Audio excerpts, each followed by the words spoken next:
Hello students, welcome to the All Academy. पिछली video में हमने स्कूल ऑफ ओपर लर्निंग के 2023 एडमिशन प्रोसेस को डिस्कस करना शुरू किया था। पहले 3-4 पेजेस पर क्या डिटेल्स आपको फिल करनी है, बहुत डिटेल में हमने समझा है। अगर आपने पार्ट ए वाली वीडियो नहीं देखी है, मैं रिक्वेस्ट करूंगा आप देखें, ताकि एडमिशन प्रोसेस में कोई भी गलती आप ना करें। तो हमने यहां तक डिस्कस कर लिया था कि वंस यू डिसाइड कि कौन सा कोर्स आप करना चाहते हैं, ऑनर्स कोर्स करेंगे या प्रोग्राम कोर्स करेंगे, उसके बाद उस कोर्स के अंदर कौन कौन से सब्जेक्ट्स आप फर्स्ट और सेकंड सेमेस्टर में पढ़ने वाले हैं, ये यहां से इस वीडियो में हम शुरुआत करेंगे। तो इस एग्जाम्पल में हमने ये समझा था कि इस स्टूडेंट ने अच्छे से समझ लिया है कि बीए ऑनर्स इंग्लिश में कौन कौन से सब्जेक्ट्स पढ़ाए जाते हैं, क्या आपसे एक्सपेक्ट किया जाता है। और ये कोर्स चुनने के बाद अब हम ये चुनेंगे कि फर्स्ट सेमेस्टर में आप कौन से सब्जेक्ट्स पढ़ना चाहते हैं। देखें, डिपेंडिंग ऑन द कोर्स, जो भी कोर्स आप चुनते हैं, यहां पर 3 सब्जेक्ट्स ऑटोमेटिकली फेल्ड होंगे। ये पहले 3 जो सब्जेक्ट्स हैं, इन्हें हम डिसिप्लिन स्पेसिफिक कोर कोर्सेज बोलते हैं, DSC। तो इन मोस्ट केसेस ये पहले 3 सब्जेक्ट्स ऑटोमेटिकली यहां पर फेल्ड होने चाहिए। इसके बारे में अगर कुछ और पूछना चाहते हैं तो प्लीज कमेंट सेक्शन में लिखें। लेकिन बाकी के जो 4 सब्जेक्ट्स हैं, ये आपको यहां पर चूज करने हैं। And the same goes with semester 2। यहां भी पहले 3 सब्जेक्ट्स यहां पर ऑटोमेटिकली फेल्ड हैं। आपको रिमेनिंग जो 4 सब्जेक्ट्स हैं जो सेकंड सेमेस्टर में आप पढ़ेंगे, उन्हें आपको यहां पर चूज करना है। तो हम शुरुआत करेंगे जेनेरिक इलेक्टिव सब्जेक्ट से। उससे पहले ये देखें कि ये पहले 3 सब्जेक्ट्स के आगे 4 लिखा हुआ है, 4.00। इसका मतलब सिर्फ ये है कि इन सब्जेक्ट्स के क्रेडिट्स 4 हैं। अब वैसे तो इस पर अलग से चर्चा की जा सकती है कि कुछ सब्जेक्ट्स के क्रेडिट्स 4 हैं और कुछ सब्जेक्ट्स के क्रेडिट्स 2 हैं, यानी 2 हैं। ऐसा क्यों है, इसका क्या मतलब है, तो आप शॉर्ट में समझें। पहले 4 जो सब्जेक्ट्स हैं, यानी कि डिसिप्लिन कोर्सेज या कंपल्सरी कोर्सेज और जेनेरिक इलेक्टिव, इन 4 सब्जेक्ट्स के क्रेडिट्स 4 होते हैं। इसकी डायरेक्ट इम्प्लीकेशन होती है कि मार्कशीट में आपके मार्क्स कितने जुड़ते हैं, और इसका लेना देना नंबर ऑफ क्लासेस से भी होता है। इसके बारे में डिटेल में चर्चा फिर कभी करेंगे। और जो रिमेनिंग 3 सब्जेक्ट्स हैं, ability enhancement course, skill enhancement course and value addition course, इनके क्रेडिट्स होते हैं 2। And once again it has to do with how many classes you get for this subject and how many grade points are added in your marksheet.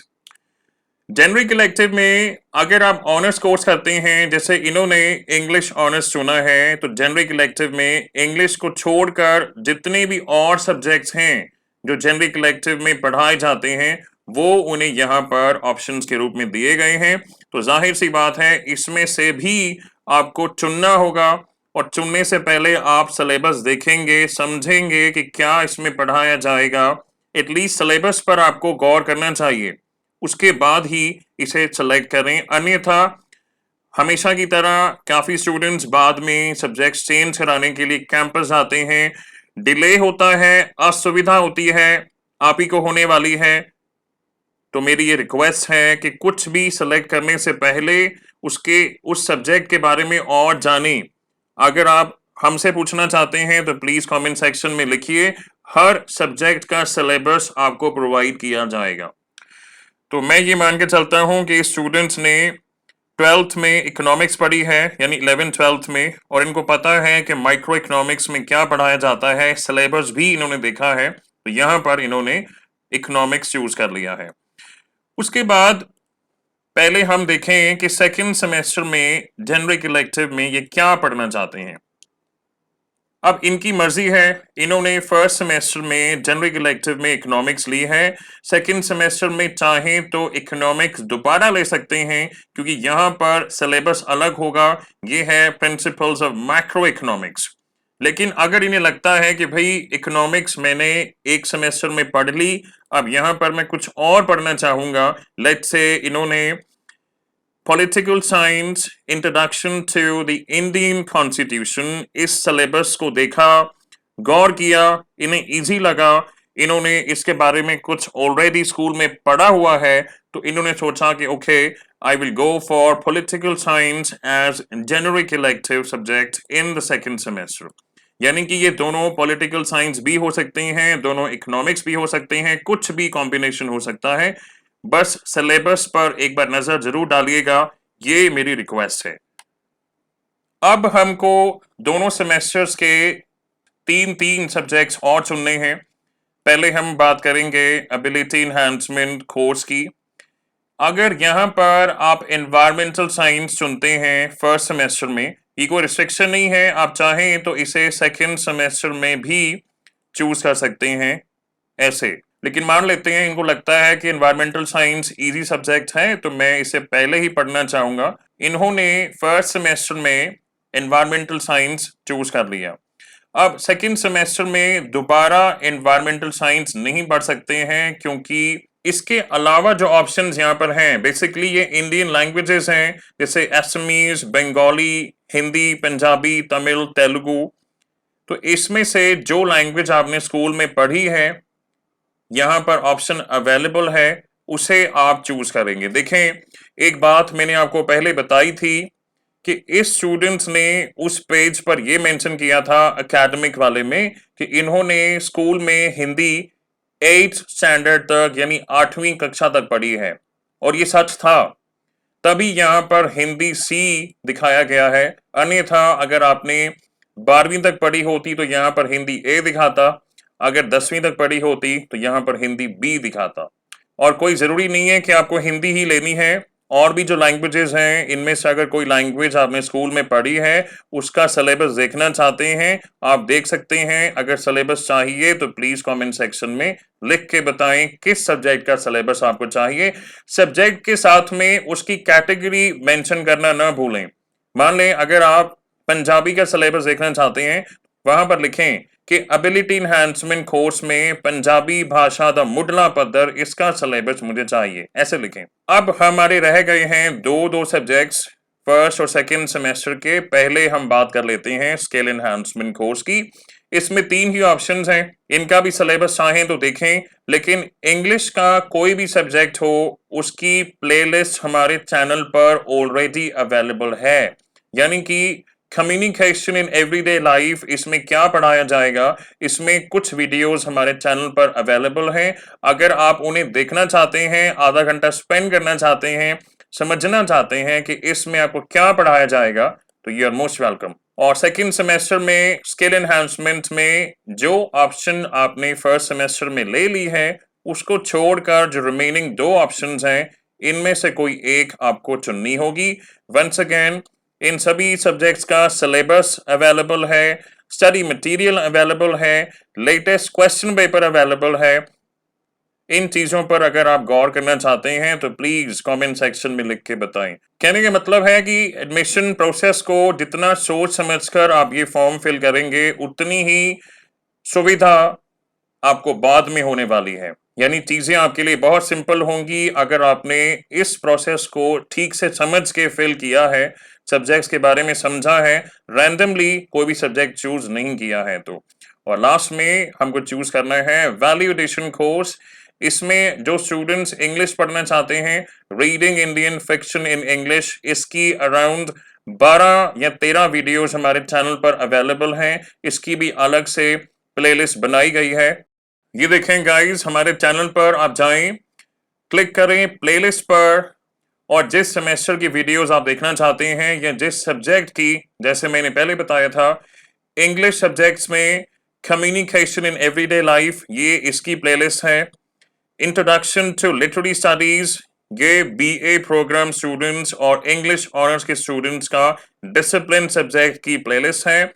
ये English fluency BA programme और BCom programme के students जो generic elective में choose करते हैं, ये reading Indian fiction in English जो सभी अंडर ग्रेजुएट कोर्सेज में कॉमन है as a value addition course. ये 16th and 17th century English drama जो सेकेंड सेमेस्टर में इंग्लिश ऑनर्स और बीए प्रोग्राम के स्टूडेंट्स पढ़ने वाले हैं। तो ऐसे अगर आप कुछ वीडियोस पहले देखना चाहते हैं समझने के लिए कि क्या सिलेबस में पढ़ाया जाएगा, तो प्लीज प्लेलिस्ट पर क्लिक करें। अगर नहीं मिलती है तो कमेंट सेक्शन में बताएं। तो इस स्टूडेंट्स ने फर्स्ट सेमेस्टर में reading Indian fiction in English पढ़ने का विचार बनाया है, तो ऑब्वियस सी बात है सेकेंड सेमेस्टर में इसको छोड़कर जो रिमेनिंग 3 ऑप्शंस हैं उनमें से कोई एक सब्जेक्ट इन्हें पढ़ना होगा। और लगभग सभी सब्जेक्ट्स के यानी इंग्लिश के अलावा भी उनके लेटेस्ट क्वेश्चन पेपर्स अवेलेबल हैं हमारे चैनल पर। तो ये हमारा पेज कंप्लीट होता है जहां पर हमने कोर्स यानी कि सब्जेक्ट्स सेलेक्ट किए हैं। अब हम नेक्स्ट पेज पर जाने के लिए सबमिट बटन पर क्लिक करेंगे। अभी भी आप प्रीव्यू में देख सकते हैं, कोई चेंजेस अगर करना चाहते हैं तो यहीं पर साथ के साथ कर सकते हैं। और नेक्स्ट स्क्रीन पर जाने के लिए आप नेक्स्ट क्लिक करेंगे और ये वो पेज है अपलोड डॉक्यूमेंट्स का जहां पर आपको अपनी passport size photo, signature, 10th का सर्टिफिकेट, 12th की मार्कशीट, एड्रेस प्रूफ और आईडी प्रूफ ये डॉक्यूमेंट्स अपलोड करने हैं।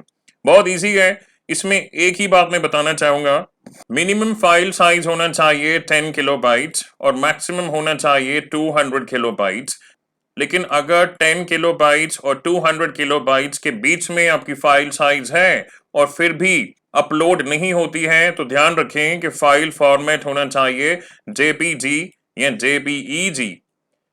लेकिन अगर इन दोनों कंडीशंस को फुलफिल करने के बाद भी फाइल अपलोड नहीं होती है तो उसका साइज थोड़ा और छोटा करें, लगभग 100 KB के आसपास करें तो डेफिनेटली हो जानी चाहिए। मैं आपको एक एग्जांपल दिखाता हूं कि फाइल साइज छोटा इजीली कैसे कर सकते हैं। पहले हम फोटो अपलोड करेंगे, इस ग्रीन बटन पर क्लिक करेंगे और जहां पर आपकी पासपोर्ट साइज फोटो है उसे सेलेक्ट करेंगे। ये सिर्फ समझाने के लिए किया जा रहा है, इस चीज को समझें। और ये ब्लू बटन पर क्लिक करेंगे स्टार्ट अपलोड का और ऐसे प्रीव्यू नजर आएगा। उसके बाद सिग्नेचर्स अपलोड करें, स्टार्ट अपलोड पर क्लिक करें और सिमिलरली बाकी के डॉक्यूमेंट्स भी अपलोड करें। ये ध्यान रखें कि कई स्टूडेंट्स यहाँ पर सिलेक्ट फाइल पर क्लिक तो करते हैं, उसके बाद डॉक्यूमेंट भी सिलेक्ट करते हैं, लेकिन ब्लू बटन पर क्लिक नहीं करते हैं।